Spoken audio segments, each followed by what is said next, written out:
What is going on, Metaverse? Animositas here, and I'm really excited to be joined by a special guest today. Chris Adcock, the CEO and founder of Uldor, is joining me, and I'm really excited to be able to talk with one of the smaller, but also one of the longest-running development studios in Web3 gaming today. Chris, it's great to have you with us. Pleasure to be here. Yeah. So we actually got connected a little while ago. I can't even remember where it started, but I think I was in a Twitter space, and then one of the other ETH lizards said, "Hey, you need to come over here and check out this game and Project Uldor that's building. I think you're really going to like it." And I think as a result of that, it's probably been 12 or 15 Twitter spaces that I've seen you in, and you've joined me or you've been up on stage. So really glad we were able to catch up then, and I got to learn a little bit more about your project. So for those that aren't familiar with what Uldor is, why don't you share a little bit of your background and how we got to where we are today? Yeah, absolutely. So I worked in game development many years ago. Actually contributed to an MMORPG in the early days, but my for the last 15 years, I've been running a consulting company. I help businesses figure out their technology challenges. And I've always been into crypto. And when NFTs came along, I had some opportunities to consult some NFT startups. And that really introduced me to the whole phenomenon of NFTs. And this was early last year. And when I started collecting, because I've minted hundreds of NFTs on different projects, and when I started collecting PFPs and other art, it really clicked to me that this would be a huge value add for gaming. The transparency, the verifiable scarcity, all the other the things we love about the NFT space. Gamers should have this for digital assets. And so that's when I went back to a passion project that I've been working on the back burner for many years. I registered Uldor.com back in 2011, and it's always planned to be an MMORPG. But that's kind of like a meme in game development. Is every game developer wants to make an MMORPG, and Yeah. a lot of them start and then don't finish or kind of fail, and that's something I never wanted to do. And so I've been working on lore and game mechanics, and had some partners, but it's something that we didn't pull the trigger on until first Web3, which introduces what I think is going to be a huge disruptive wave for gaming. I think Web3 is going to be as big or bigger than free to play was, and so I think that creates a great opportunity, because I really think that, and this may be a hot take that not a lot of people agree with me on, but I don't think we're going to see Activision Blizzard and EA be the dominant Web3 players. I know a lot of people are just kind of waiting on the big studios to adopt Web3, but I'm skeptical because of the control and their the way that they have not just control, but also their revenue streams. They're going to have to really change a lot of things up and give players a lot of control, and I think that's unlikely. So I see that as a big opportunity. And also Unreal Engine 5 and other engines as well have really made game development. They've lowered the barriers to entry. They've made the amazing improvements of scale to where you can make massive games. Like MMOs are hard to make, or at least traditionally. To make an open world where you can have so much content and so many players, that takes a lot of development. And UE5 specifically has made open world content so much easier, requiring smaller studios to make really high quality gameplay. And that's something that's been really exciting to work on. That with procedural generation and all the other tech that we're able to leverage. Yeah, no, I think you're exactly right. The overall tech stack that's available, both from the blockchain standpoint as well as from just purely traditional Web 2 development, really makes it easier to spin things up that were impossible just a few years ago. So I want to follow up on this a little bit more. You're building really an MMORPG that's been years in the making. What specific elements of blockchain technology are you really wanting to make sure you incorporate? Because one of the things that I always share with founders that I'm consulting on projects are there's a number of different Web3 tech elements that you can incorporate, whether it's tokens, DAOs, NFTs. All of these are meaningful elements, but you don't need all of them. So what is it that you think is most critical, maybe in general, and then for Uldor specifically? Yeah, and that's a great point. And I think that we're so early in Web3 that there is no like right answer. I don't think that anyone can say like, this is the path that every game should take.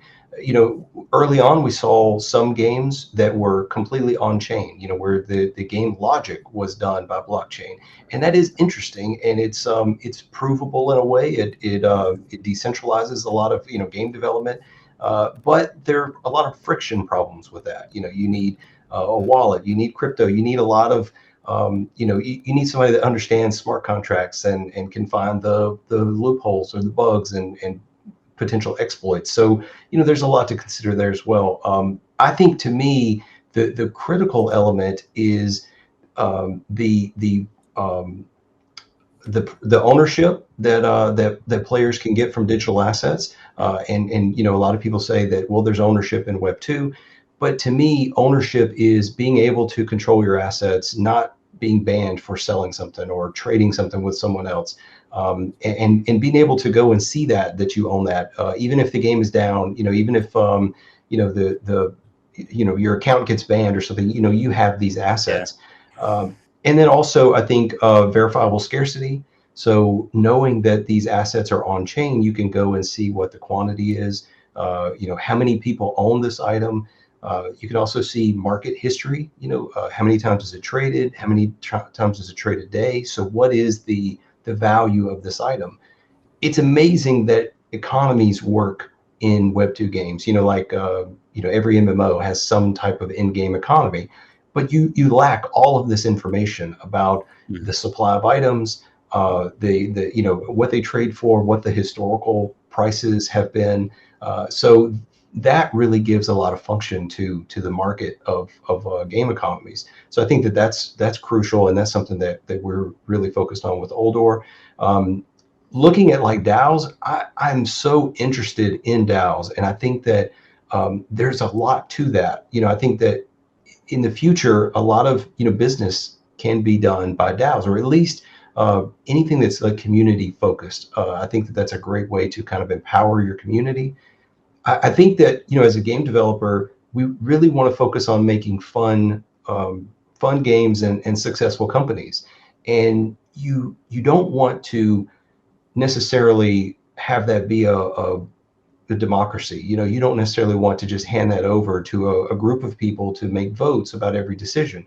So you have to be very careful about introducing something like that. So we don't have a DAO component to Uldor yet, but that is something that we're definitely interested in.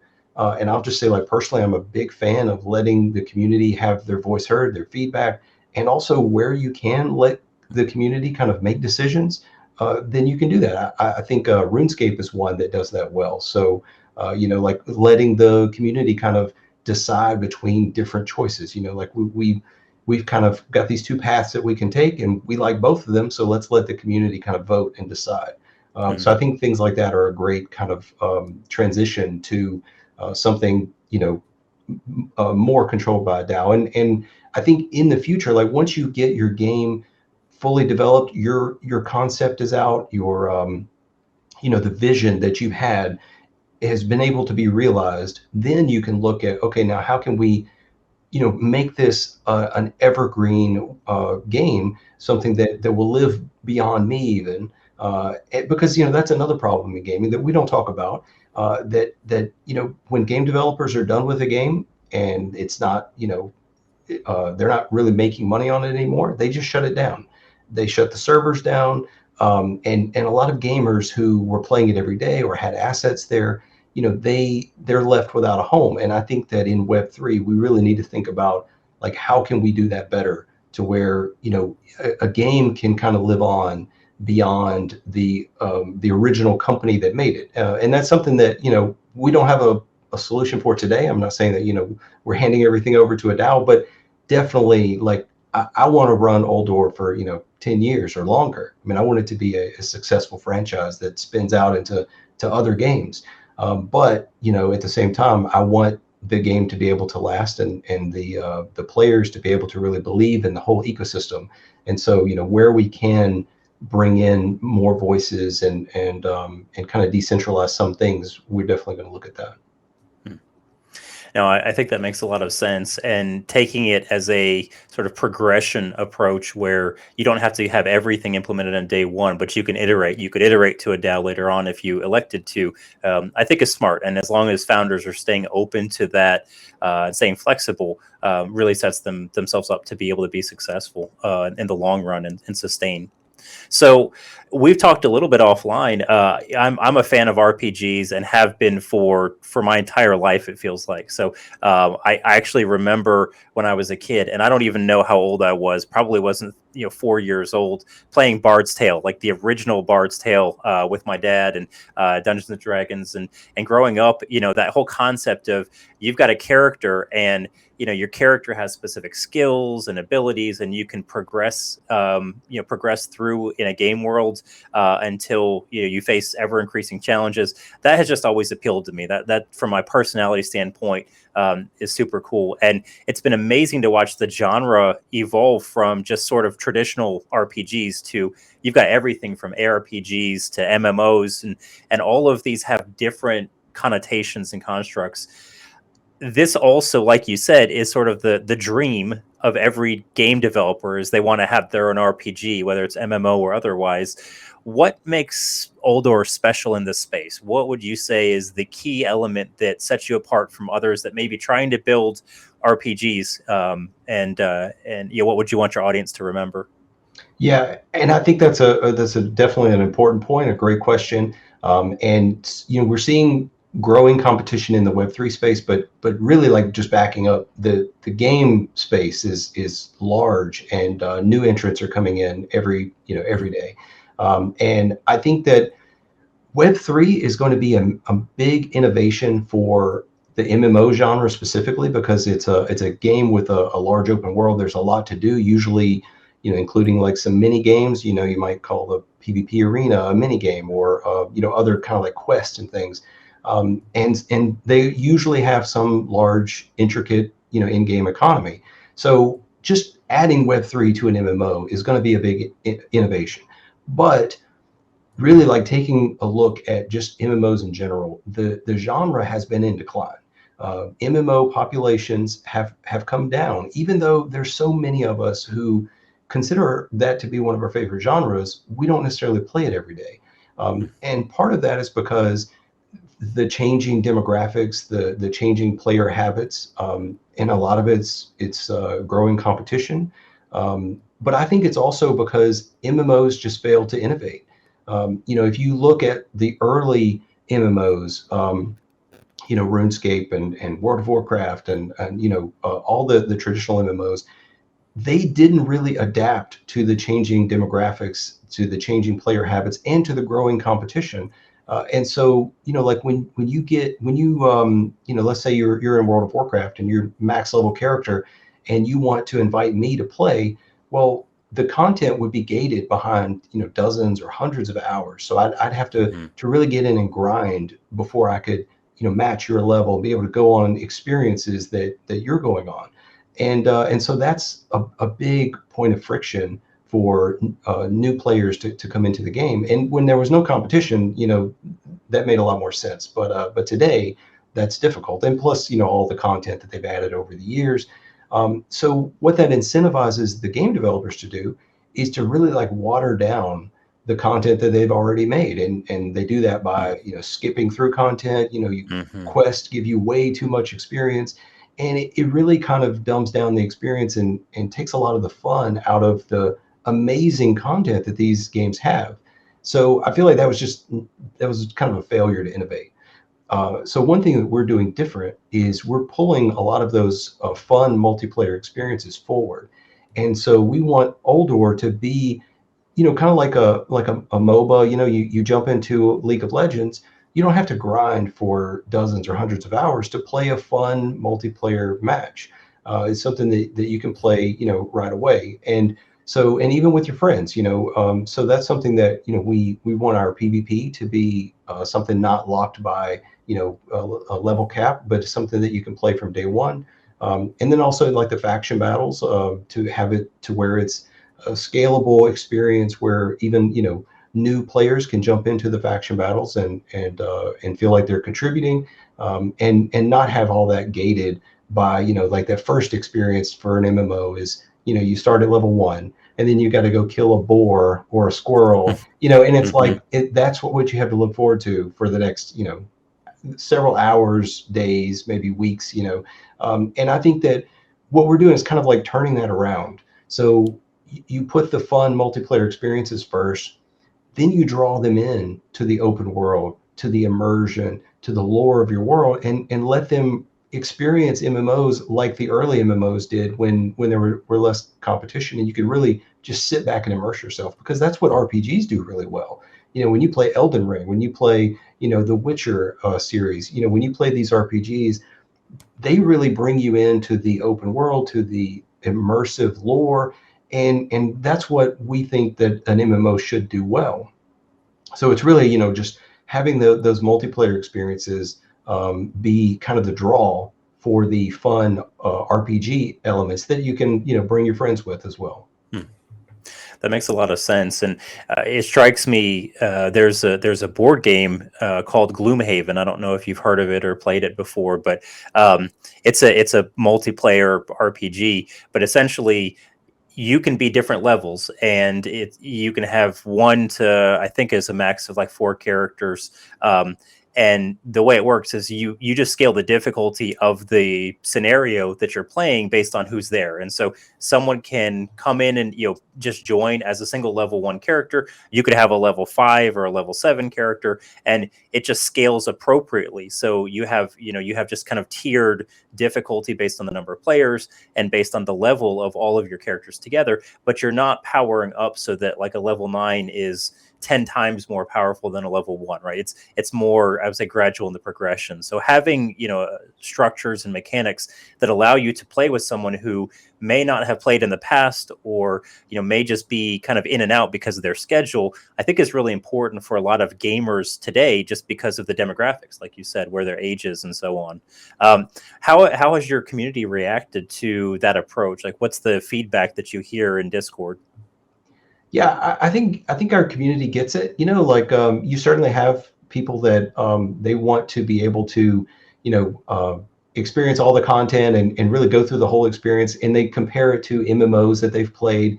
But they also, I think, a lot of our community members are casual gamers as well, and so they play a lot of different games, and I think we're all kind of in the same boat. Like the dream is to sit there and play the same game and spend all of your time in it. But the reality is that, your attention kind of wanders, and you play a game and then you kind of go to the next shiny new object, and get sucked into that. I think that MMOs really, to be able to have that long lasting impact, and like when I think about it, games that I've played in the past, like shooters, any kind of game, like MMOs, the experiences stick out to me more in MMOs because of the social aspect. And I think that that's something that MMOs have really kind of like, to see their populations decline is so sad, because that is such an immersive gameplay, like a game genre. I think what if you do it right, and if you have like a marketing background, you hear the term like sales funnel, and you see like at the top of your funnel, you've got like the someone just visited your website, or they put in their email, and then you kind of draw them in with sending them more and more things, until finally at the bottom, that's when they're making a purchase, or doing whatever you wanted them to do to start with. So we have a player retention funnel, which basically starts with players come in from the fun multiplayer combat. They jump into the arena because it's quick and easy. You can just jump in, have a 5-minute match, and then that was it. But we want to draw you in more, so we draw you into the faction battles, and you really start to commit to a faction, and you start to socialize with other players, and you're strategizing about how do we take on this enemy faction. We want to capture some territory, or we're being attacked. We have to rally together to defend. And so that's further down the funnel. And then finally, it's we've sold you on the game. We've got you into a faction, and you're committed. So now let's really delve into the lore, and hey, can you go complete this quest? It's going to be challenging, and so we want to bring back those challenging experiences that the early MMOs had, and now I feel like that everything is a grind, and they a lot of games kind of take away the rewards for for actually doing something difficult, and they just say, well, players played it a couple of times, they didn't like it, so let's make it easier. And I feel like that's probably a mistake. I think that giving content that gives that, like, easy reward, leaderboards where you can compete with other players, but it's replayable content, but then drawing them into those challenges where it's like, this is going to be hard, and you're gonna try it and probably fail, but when you actually succeed, you're gonna feel like you really accomplished something. Yeah, I think that's right, and those types of games aren't for everyone, but I do think that there's a really loyal fan base if you can do it well. So with that, one of the challenges that a lot of RPGs and even other genres are having is making a game that has meaningful assets, so NFTs, that isn't like a pay-to-win structure where the NFTs are going to hold value. So there's going to be some type of utility. The players are going to appreciate them, but like you don't really have to pay $10,000 to be able to win the game. Like I don't want to say no one really wants that, but that's kind of a different type of gamer who's playing that type of a game. So you guys have a pretty cool concept with your Guardian and Fury NFTs. So these are the Genesis versions of NFTs in Uldor. Let's tell our audience a little bit about what that is, and share how are you trying to balance between pay to win, sustainable ecosystems, and the NFTs actually having value for the players.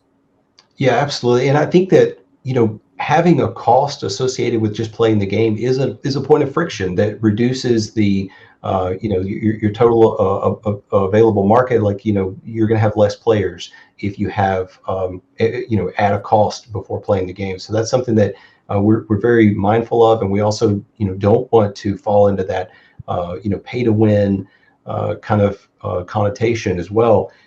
So with our Guardians and Furies, they are our Genesis collection, as you said, and they are basically hero class characters that you can play in the game, and they unlock certain abilities, or they unlock certain content. So like if you take a Guardian into a dungeon experience, you'll encounter rare bosses that will come out and have unique loot. But this not only rewards the owner of the NFT, but also anyone in their party. And so that's a way to kind of further incentivize players to have this. And it also kind of like isn't pay to win, because you've got this open to everyone in the party. And so that's something that, like as these players go around the world, they'll be more, desirable for groups. You'll see them, in faction battles. They'll also have bosses that come out to kind of face them. So we think of them as like a hero class character that kind of needs an enemy that kind of matches that same class. So like a hero enemy that comes out to face them. And so that's one way that we're kind of rewarding them. And I'll say that we're very conscious of the like pay to win, and trying to make sure that the game is always fair and has a free path, because I think that that's really important. And it is interesting because it's something I think about a lot, but like certain genres of games, they don't worry about the pay to win as much. You look at like TCGs, so like and especially in real life TCGs, you go buy a pack of Magic the Gathering cards, and you may get something really great, and then you can go buy cards from someone else. And so this is something we don't necessarily call that pay to win.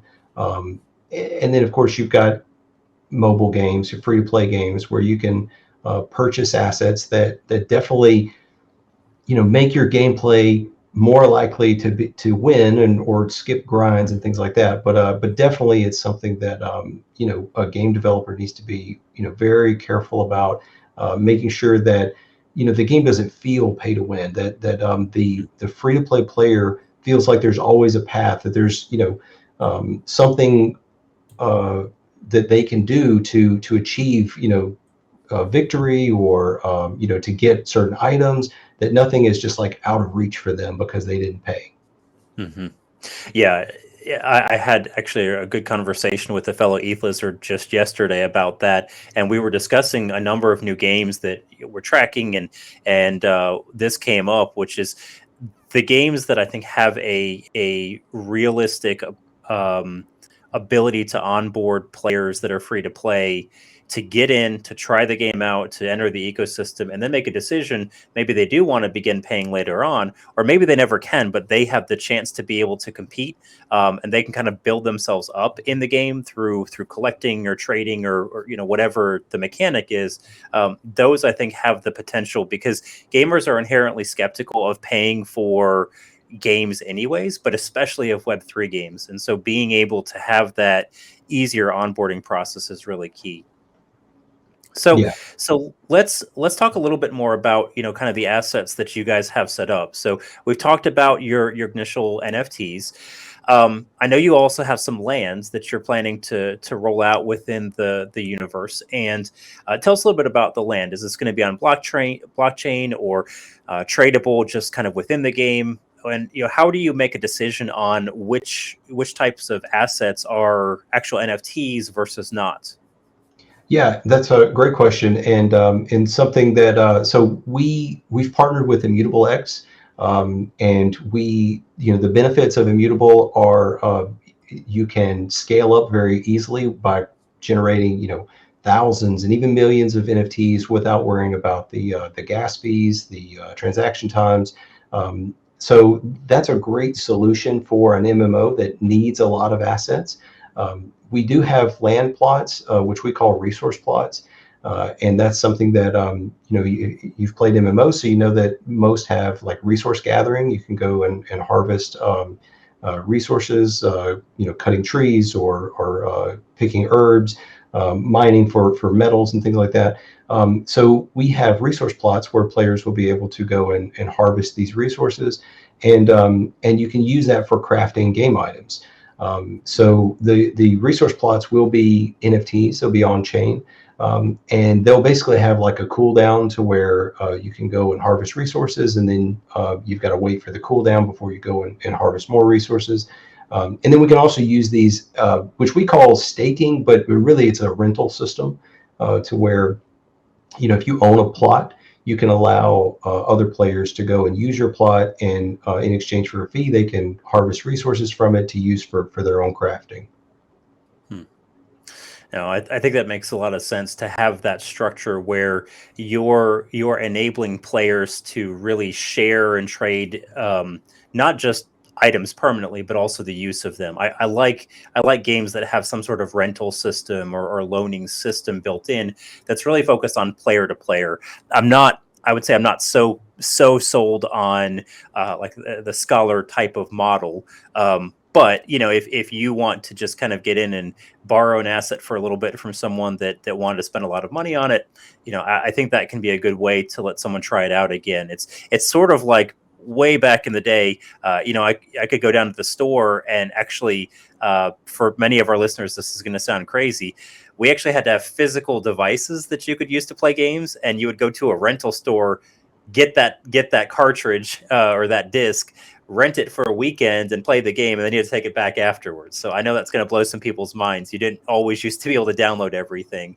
So I think this kind of harkens back to that approach where you just want to try something out and make a decision before you buy it.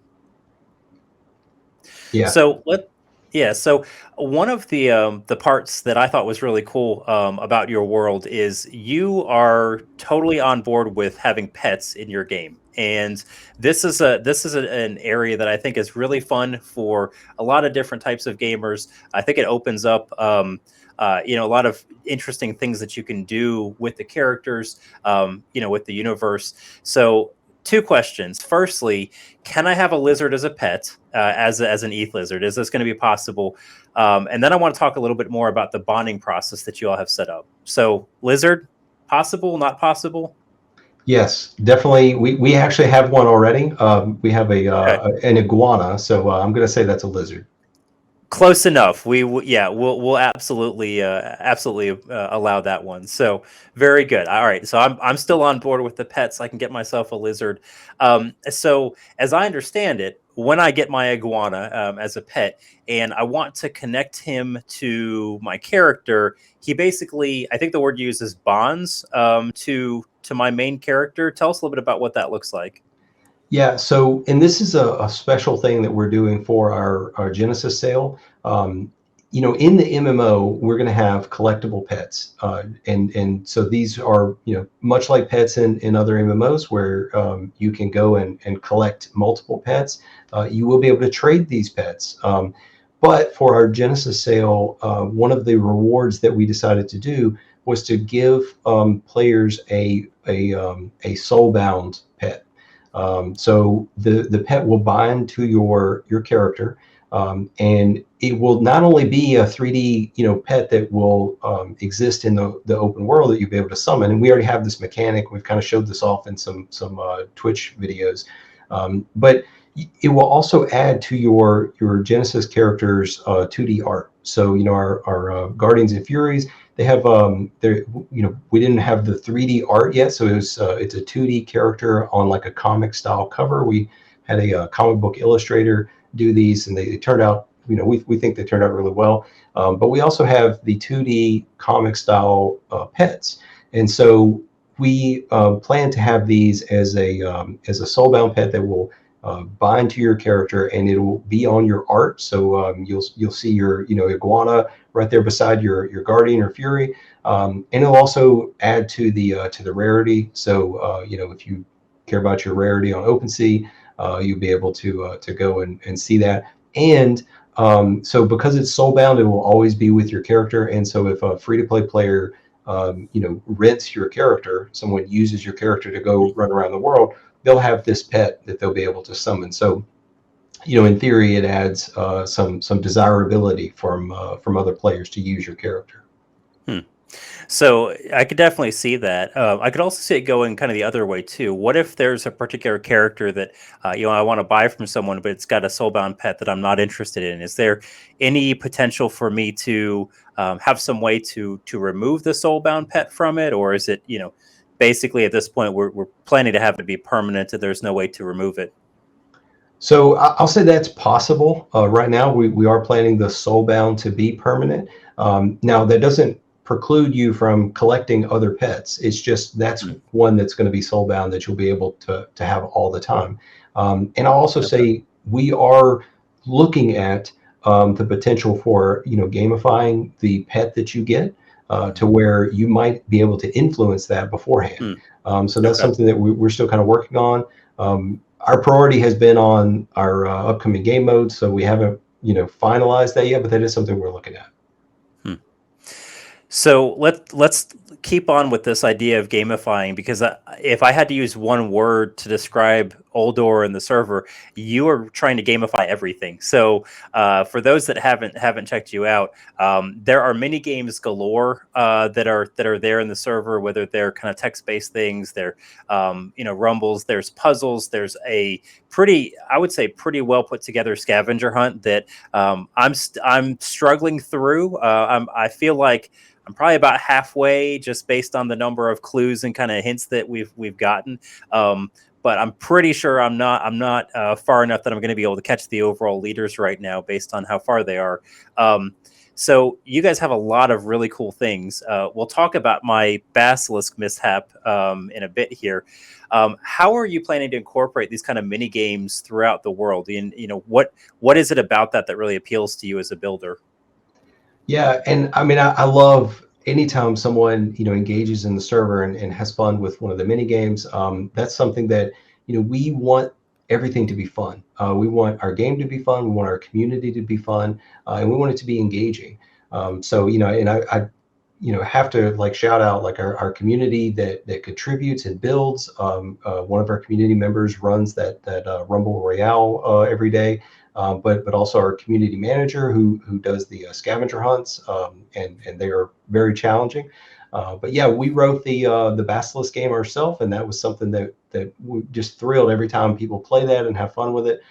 So we definitely are going to carry those over to the open world and to all the different games that we release. And so like the scavenger hunt specifically, we've already talked about implementing that in the open world and what that's going to look like. So that's something we definitely have already looked at. But also like I love MMOs because you can do so much with them. And like the Basilisk will be a world boss in the game. That when the Basilisk is around, when he spawns, that's something that you can get some friends together, like team up and go try to take him on, because there would be like special loot to take down the Basilisk. And so things like that, gamifying those experiences, I think is important, to make the game fun. And also like an MMO, there's a lot of downtime in MMOs. You may be waiting for a dungeon. You may be, maybe you're waiting for a cooldown. And so you've got, 30 minutes to kill or an hour to kill. And you don't want to just stand around. And that's the great thing about MMOs is you can have engaging social content. So players can engage with each other with a mini game, whether it be something in like a tavern that they go in and they're playing a game together. And we are looking at like user generated content. I mean, it's tricky in a game where you have lore and you really want to stick to the immersion of the world. But there are definitely ways that you can have players be able to come in and kind of create an experience that other players can enjoy. And that adds to the stickiness of the game. When you come in and you're more excited to see all of your the friends that you've made in the world, and to play these mini games with them, then that makes you a longer term gamer in the whole ecosystem that we're building. Yeah. Yeah, definitely that's the case. The sense of community is absolutely at the top of the elements that keep players and make MMOs more sticky. And I think that's going to be one of the challenges for all games in Web3 is they're inherently less sticky because of the monetization and ownership models. I argue that's a good thing from a consumer standpoint, from a gamer standpoint. It's more difficult though on the designers and the builders. So I think having a good community that people just want to stay a part of is going to bring some longevity here. So when we talk about the community and the size, this is even, I think, more important for you because you actually talked about a few minutes ago in this interview, you intend to have some large scale battles for PvP in the world. And I think this is kind of faction based as well. In the Web3 space, though, people are, I think, inherently nervous when you talk about PvP. The first thing that comes to mind is, oh my gosh, I don't want to lose my character or my land or all my gold or my items or whatever and have my NFT get destroyed when I go and play. Like, what does that look like? So how are you intending to manage large scale PvP in a way that doesn't feel too punitive to the players that may have valuable NFTs on the line? Yeah, and that's something that I think that a lot of games are going to have to experiment with, and this is something that's going to be new.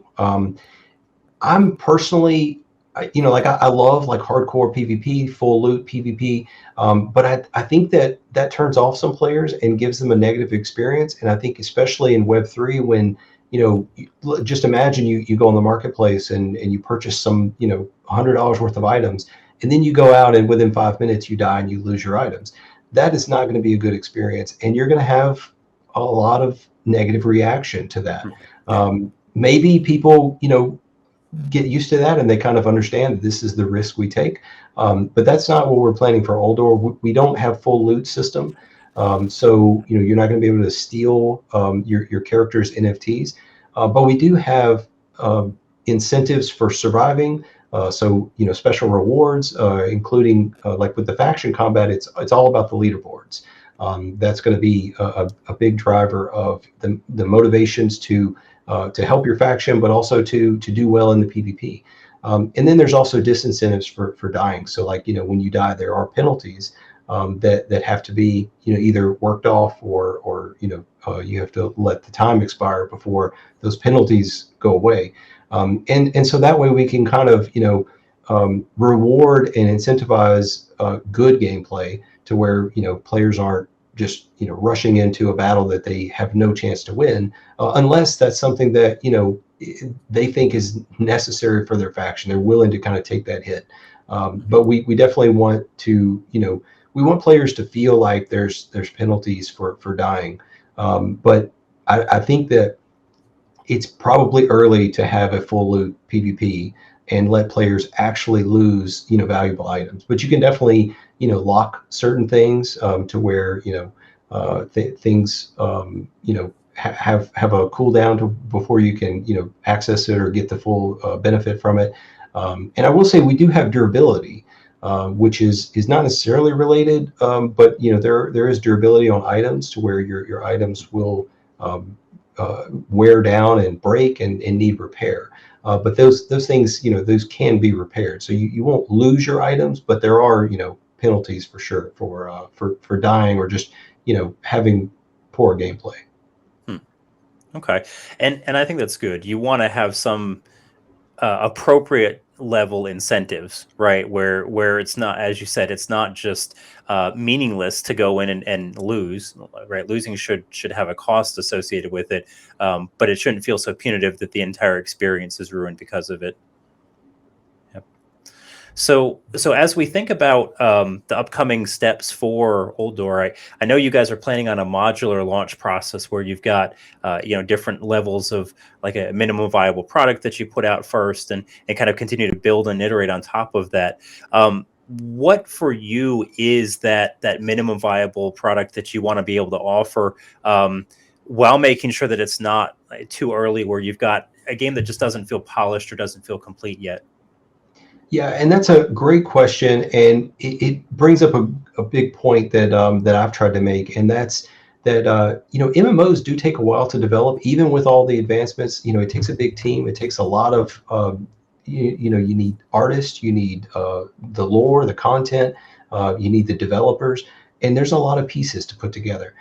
So a lot of times, games start out with a 1 year plan or a 2 year plan, and they end up taking 5 years or longer in some cases.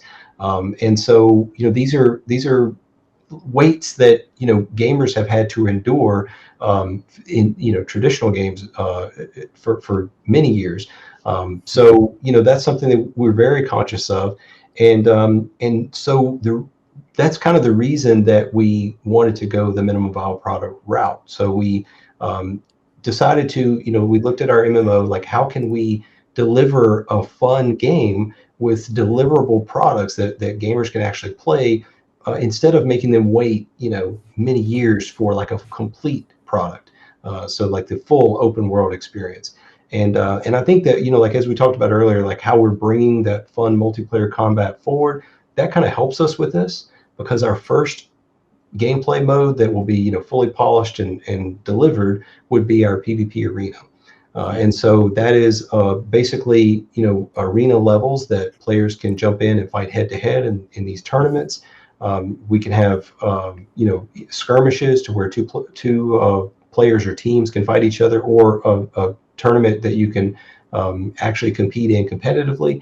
And then so that lets us release that product, which has our not just our like movement fighting system, but it also has the balance issues of balancing the different like class mechanics. So we get that valuable feedback from thousands and thousands of players trying different combinations with classes. So they're fighting each other competitively, and we're gaining all this feedback while we're developing out the faction mode. And so the faction mode will be the first persistent world where players can explore the area. It won't be the full open world. It'll be a more limited world, but they can go and explore a bit. There will be some dungeon experiences. There will be some, you can go capture enemy factions or faction territory. You can build up fortifications to defend that territory. And so there's all these game mechanics in that mode. but it allows us to go ahead and build out that persistent world. So then we're really stress testing our servers and learning about the scalability of the game while we have these players experiencing this, first like MMO content. And then we release the open world, which, won't be the complete game. I mean, it'll be, funding dependent, but it'll at least be, the starter cities, some zones around those cities where players can go and explore, start some questing, we'll introduce crafting, and so you have some of that content that traditional MMO players will really appreciate, and then we can basically expand from there. So you think about like how in other MMOs have like expansion packs and DLCs and things like that. We'll be delivering new zones and content over time, so it allows us to really give players good gameplay that they can play right away, but also kind of expand upon that and deliver more and more. And I think that the revenue model for Web3 games kind of fits with that kind of rollout over time as well, because as you give more utility or gameplay or fun factor to the actual NFTs, in theory, not financial advice, it has more desire, more value, more trading, and so it gives the company more revenue to build more. So I think that model works well.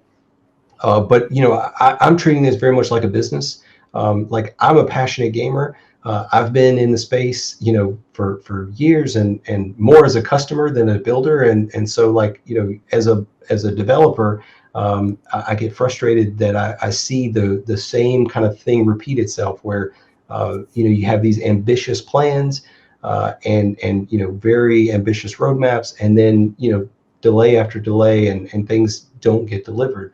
So I think that you have to plan for that going in.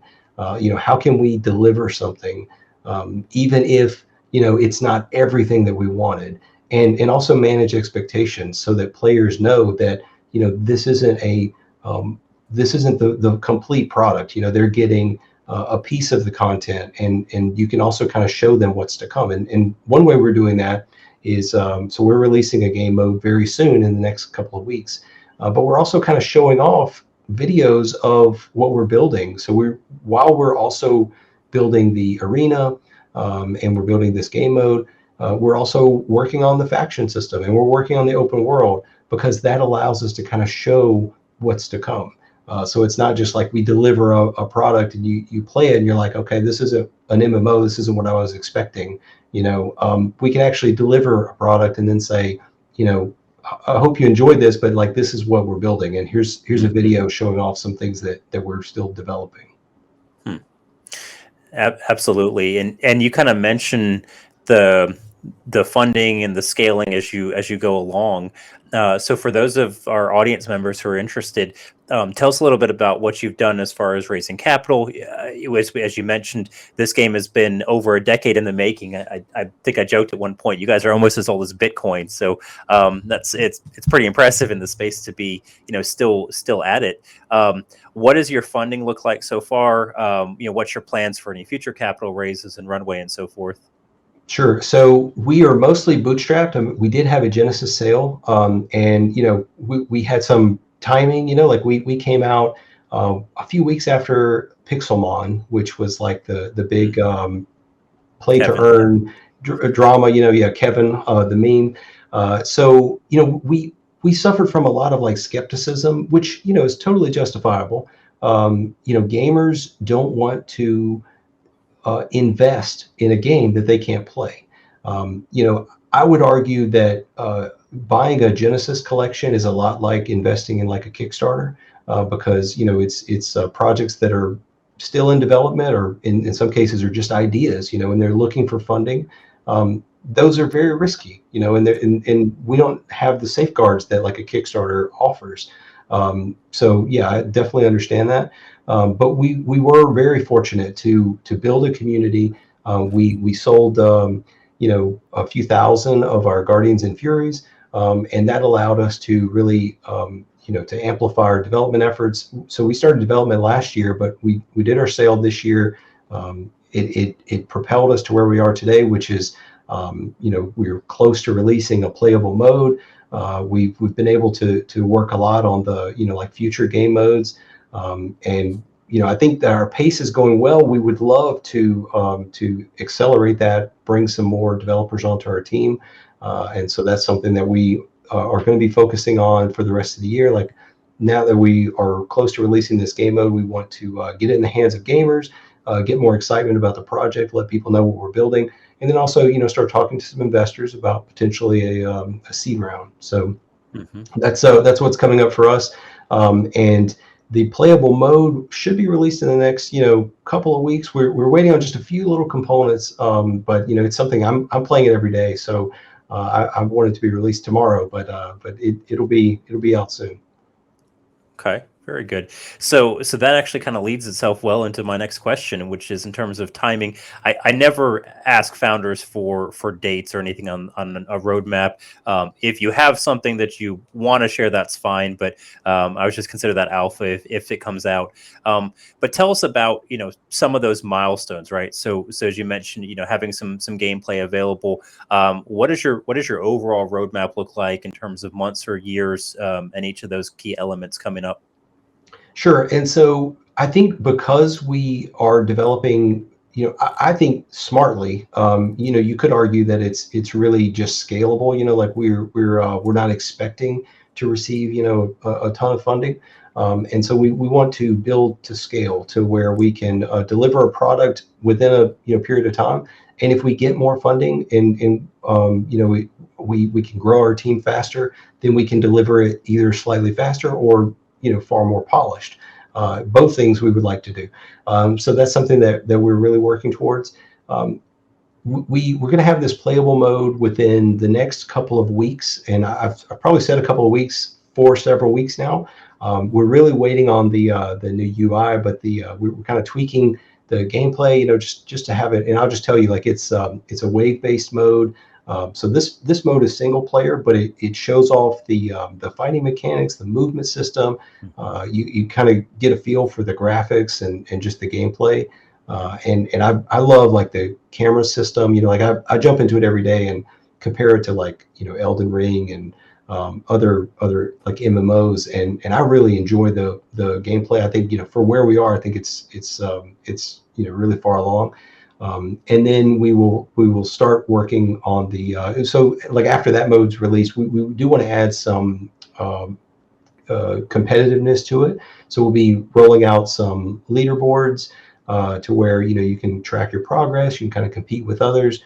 We might add some wagering system to that as well, to where you can kind of be even more competitive.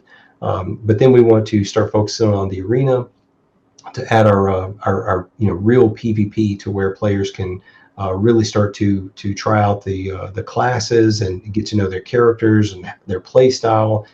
That's going to be really valuable for us, and also for players to be able to really experience like what we're building.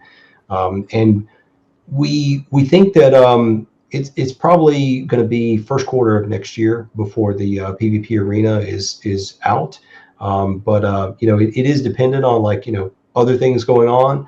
Obviously, the market is crazy, so we're having to compete with that. But we're excited because it's such a great opportunity for like Web3 studios, and like this is a Web3 native studio, and with that, you have a lot against you because you're really building a lot of things from scratch, and you're doing things that the big studios haven't had to do. You work with blockchain, and to have so you've got to have full stack developers that can deal with blockchain and all the safeguards of like a bank for financial products. You have to, because you have to worry about hackers and exploits from bridges, and we've seen all these things in the space. So you have to worry about all these things.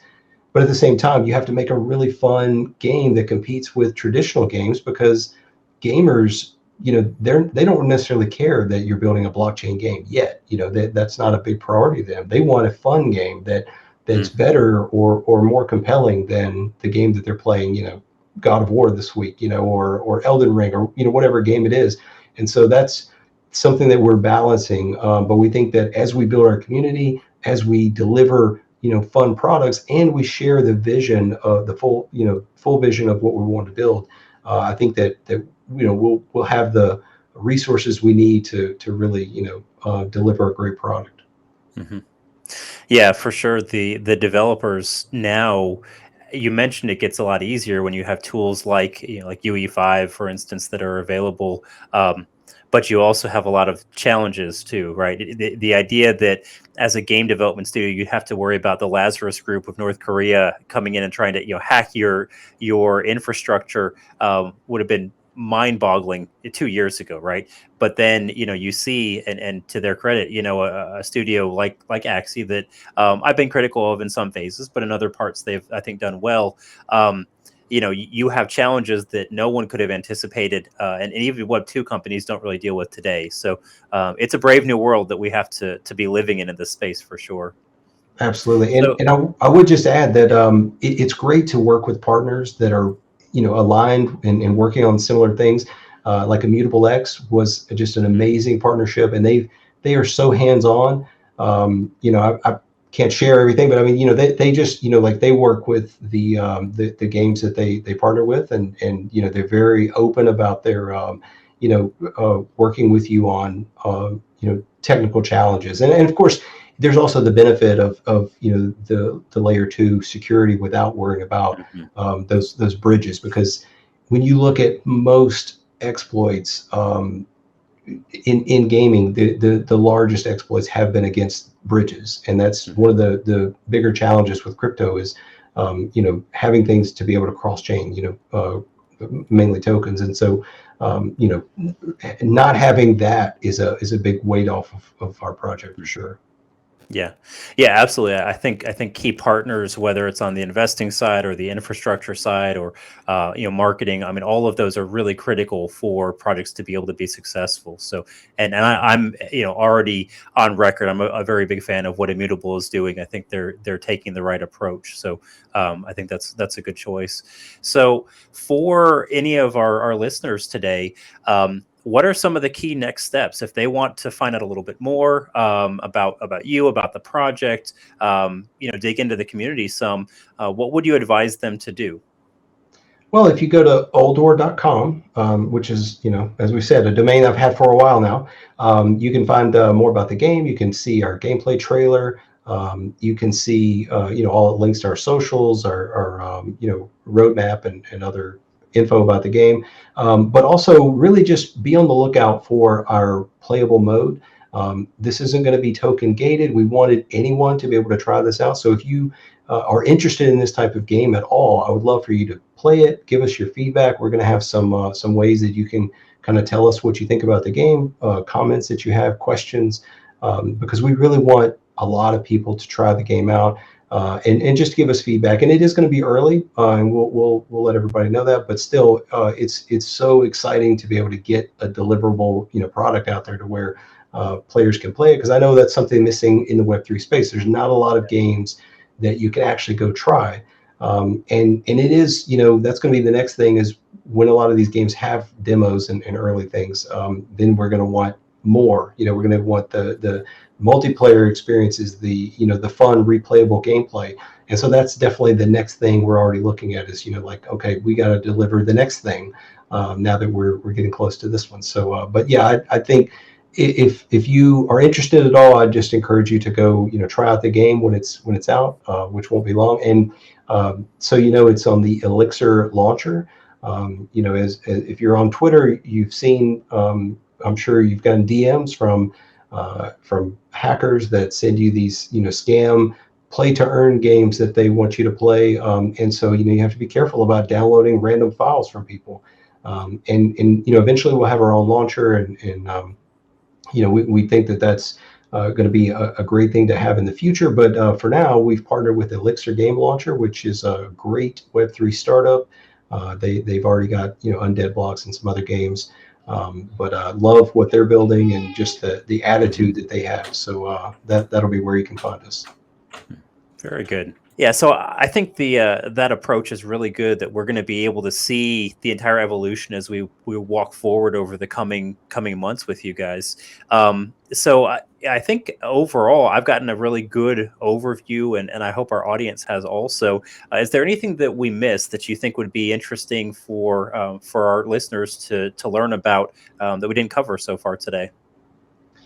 Yeah, I think just really the world. We didn't talk really about the lore, and that's something we were going to do. More lore reveals, but you can go to our Medium, and we've got some background on kind of the Dread King. So if you go to our website, you'll see the background is the Dread King, who is a metahuman character. So he's really impressive, and that's like the benefit of UE5. So we've got these metahuman characters that are game ready from the start. So it's not just like a cinematic. It's something we can actually use in the world. And so we've got the Dread King as kind of the big villain of the story, and you can kind of read his backstory. And also you can kind of read about the Guardians and Furies and just what their role was in the lore, because those were characters that are important to the background of Uldor. But yeah, we're really excited to kind of tell the story and to take gamers on this adventure, and really just passionate about the genre, and hopefully we can innovate and bring something new. When I tell people about the game, and because when you watch our videos, you'll get the vibe of like an Elden Ring or Dark Souls. I tell people it's a Souls-like MMO, but really, that's it is a unique game. Like it is going to be something that that's kind of like the game that we've always wanted to play. It's an MMO with the social aspects that you expect, but it's something that really rewards players who are dedicated or willing to try something and really like put their best effort forward. So it's like we talked about earlier, incentivizing good gameplay and strategy, teamwork. So yeah, I'm excited to get it out there in the hands of players. Yeah, absolutely. I could think of nothing else that really resonates with the ethos a lot of folks that are in Web3, just getting out there, trying something new, and yeah, having a chance to be rewarded for it. So Grassler, thank you so much for the interview today. Really appreciate it. I know our audience is going to enjoy the chance to hear more about a project they aren't familiar with. Again, you guys aren't one of the larger studios in the space. I know you haven't done a lot of major marketing yet, but I think a lot of folks are going to enjoy checking you out. So thank you so much for your time. Well, thanks for having us. We appreciate the opportunity to be here, and also to be one of the select few that are on your channel. So excited for more to come. Mm-hmm. Appreciate it. Well, very good. Grassler, you have a good one, and thanks to our audience. Take care. Bye.